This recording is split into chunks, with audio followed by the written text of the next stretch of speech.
What's going on, guys? It is KingLJ here. Today I'm going over some best graphics PC settings for Modern Warfare 3, starting with display mode.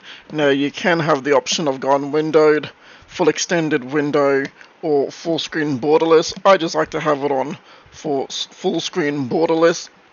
That way the game is selected straight to the displayed monitor. Next is display monitor. Obviously you choose what your monitor is, and then we come down to display adapter. This is your graphics card, your video card. Mine's a 3060, so I just chose 3060. Screen refresh rate, that is auto. Again, don't need to change that. Aspect ratio, just leave that to automatic. Let the game choose it for you. Usually default or automatic is the best way to go. Coming down to display gamma, I use the 2.2 sRGB. You can choose the 2.4 if you would like, but I think the 2.2 sRGB is perfectly fine. Coming down to the brightness, again, that's optional. You can choose whatever brightness you want. I usually have mine about 70 to 80. We don't want it to be too dull, and we definitely don't want it to be too bright, because then if it's too bright you can't see the background as much as you would like. The constrained mouse to game window, I just have that off, and NVIDIA Reflex low latency, I have that on. Coming down to the eco mode preset, just have that to custom, which is a manual control of the sustainability settings. Again, you can change that to efficiency or low consumption.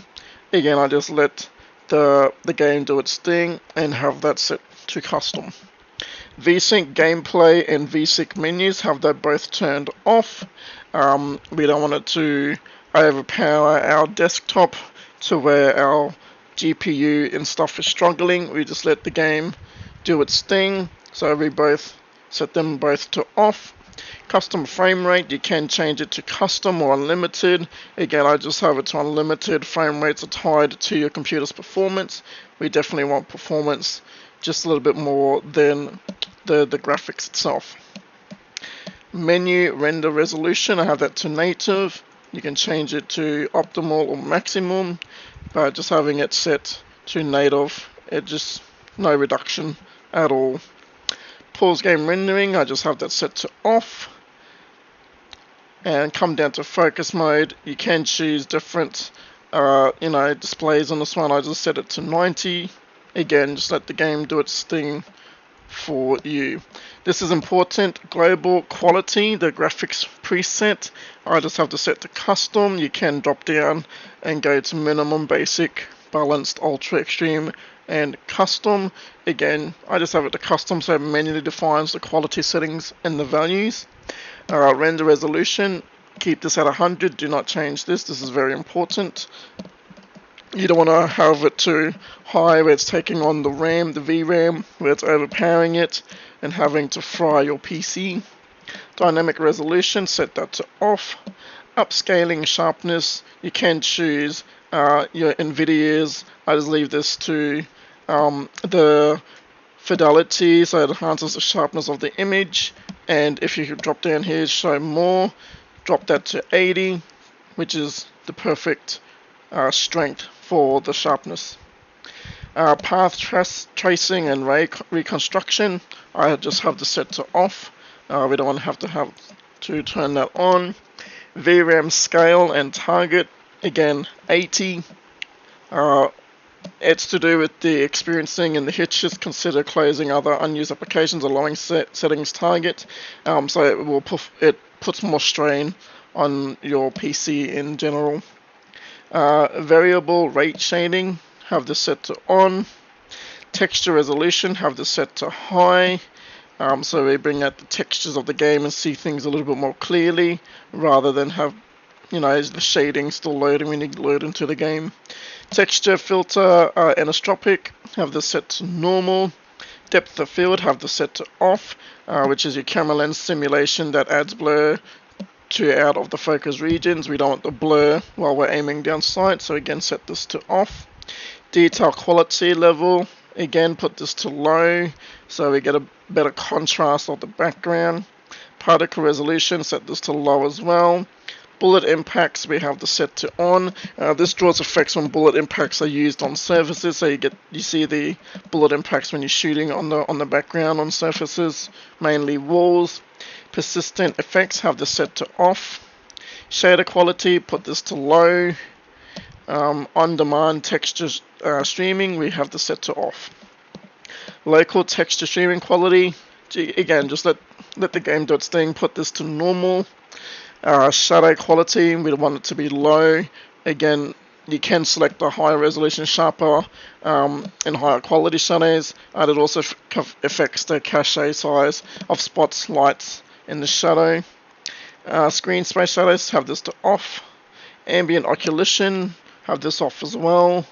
Screen space reflections, again off. We don't want any reflections on the water, especially when you have water surfaces or reflective surfaces where it's going to distract us. We don't want to have that, so we just set this to off. Static reflection quality, again leave this to low.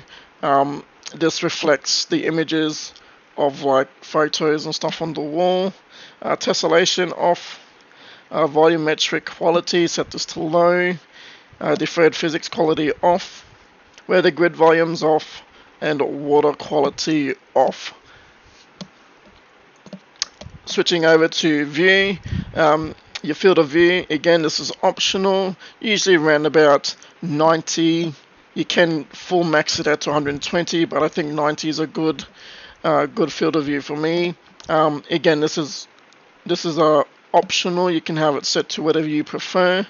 ADS field of view, I have this set to affected, so the ADS and the value to the closer field of view, it doesn't change anything. When you're zooming in, it's still going to be the same as your normal field of view.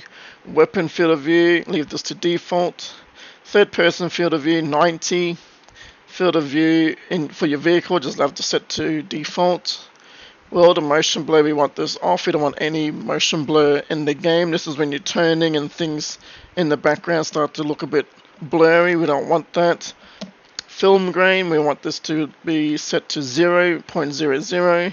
First camera movement and third camera movement, set this to least 15.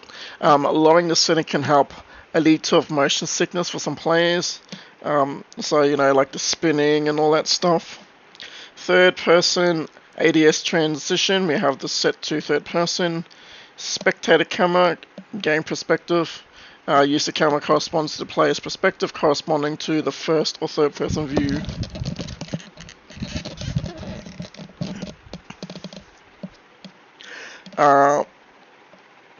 Inverted flashbang, just have this set to off. This is the low light effect, and particularly helpful for players with photosensitivity concerns. So if you have like photosensitivity concerns, just have this set to off, which will make the picture a little bit darker where it's not too bright, where it's going to affect your eyesight.